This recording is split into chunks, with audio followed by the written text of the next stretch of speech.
rajin melayani, jadi tugas panggilan mulia, beritakan keselamatan, taburkan benih Injil. Shalom, selamat pagi. Terpuji nama Tuhan. Di pagi penuh syukur ini kembali kita bertemu di Sabda Pagi hari Jumat 10 November 2023. Sebelum kita membaca Alkitab, kita mohon tuntunan daripada Tuhan Yesus. Mari kita berdoa.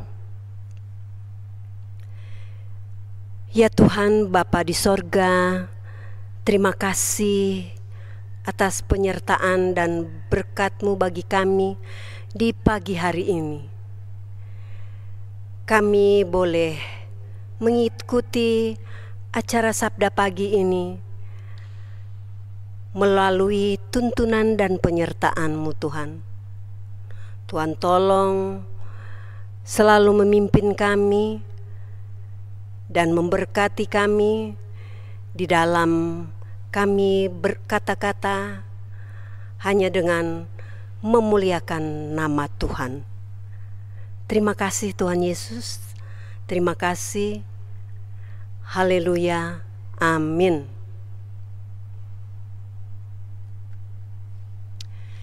Kita akan membaca Alkitab yang terdapat pada Galatia 2 ayat yang ke-20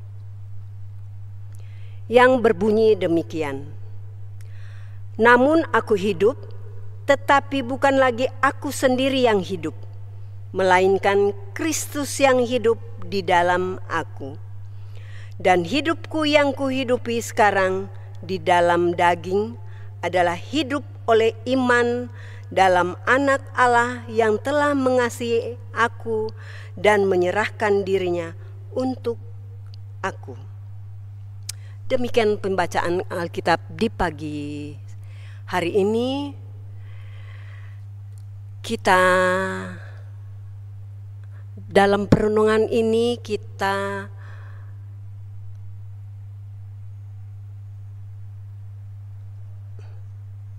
dengan tema Kristus hidup di dalam aku.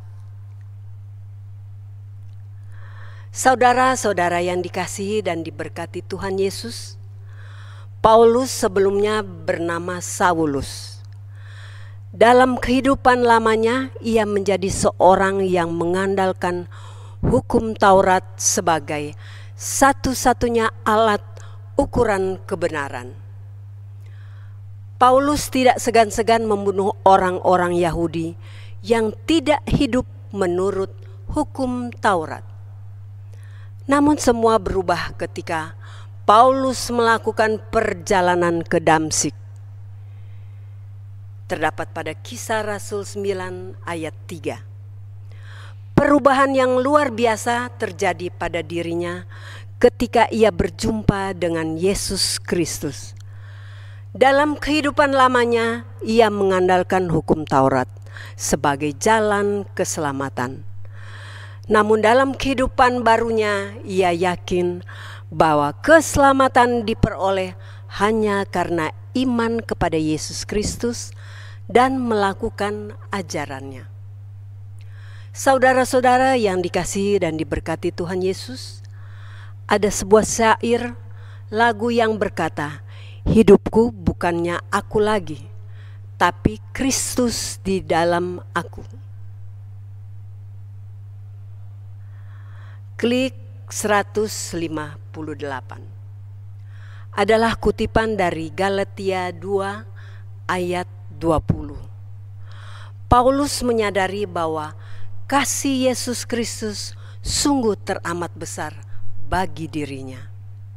Yesus Kristus menyerahkan dirinya dan mati di kayu salib serta bangkit mengalahkan kuasa maut, menjadi tebusan bagi semua orang yang percaya kepadanya dengan beriman percaya kepada Yesus Kristus, maka akan dilepaskan dari kuasa dosa. Inilah keyakinan Rasul Paulus, sehingga dengan berani ia mengatakan bahwa hidupnya bukan miliknya lagi. Paulus rela meninggalkan kehidupan lamanya demi mengikuti kehendak Tuhan Yesus Kristus.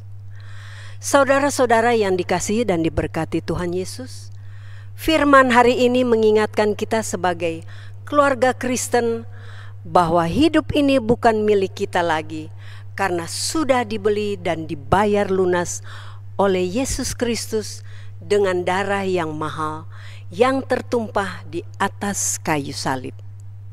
Dalam kehidupan orang percaya saat ini, kita harus menjadikan Yesus Kristus sebagai pemilik kehidupan. Marilah menyerahkan diri kita untuk melayani Tuhan Allah dalam pelayanan dan tugas pekerjaan kita setiap hari.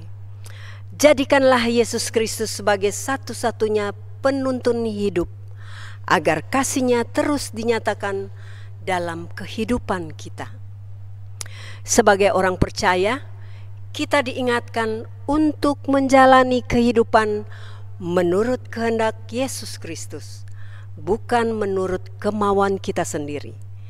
Hidup dalam iman kepada Yesus Kristus berarti hidup mengandalkan Yesus Kristus sebagai satu-satunya jalan keselamatan.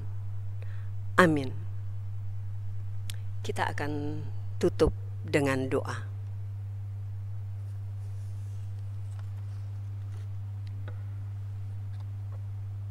Ya Tuhan Allah, terima kasih oleh pemeliharaanmu, kami boleh menikmati hari ini dengan mendengarkan firman-Mu yang mengajarkan untuk selalu mengingat pengorbanan Yesus Kristus.